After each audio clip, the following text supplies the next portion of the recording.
Good morning, leaders. Where your focus goes, your energy flows. If I were to put a timer for 60 seconds, and during that 60 seconds told you to look around wherever you're at right now, and look around your room, your car, and pick out every single thing you see that's the color blue. Just everywhere you look, blue, blue, blue.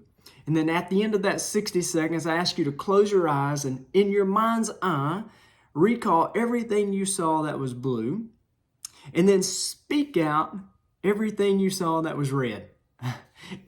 You'd have a hard time doing it. And that's because I talk about this in our book, Heart of the Father. I want to read you just a little bit of this. You would have seen both colors, but our mind lacks the bandwidth to focus on everything. So what we do is we tend to pick out and choose the things in view that matter the most. Basically, what we do is we tune out everything that we consider secondary.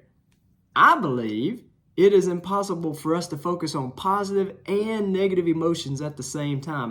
I believe you can't be gracious and anxious at the same time. I believe you can't be in a state of appreciation and fear or anxiety at the same time. I think it's impossible to do that. And I think many times what happens is we live in this state of where we focus on the past and regretting it, or we focus on the future and we worry about it, which causes us to miss the precious present.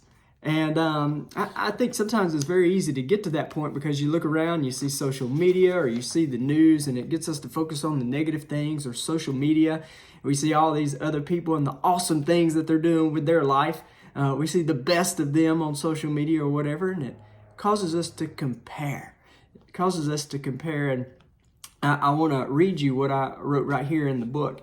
When we focus on comparing ourselves to others, this is what happens. The accuser gets us to look at who we are not instead of seeing the beauty in who we are. It will cause us to look at who we are not instead of seeing the beauty in who we are. The talents we don't have instead of the gifts that we do.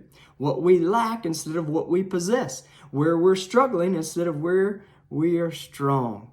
Man, that's good stuff. Jesus said that we would face challenges in this life. There are going to be challenges. But he also said take courage because he has overcome the world. When we focus on the challenges alone, when we let that be our focus, what happens is we surrender our cares. We don't surrender our cares to him, but we focus on the challenges. What we do is we make our challenges bigger than God. Right, which leaves us with this feeling of defeat. But I want to tell you, we're not defeated. You're not a victim. You are a victor.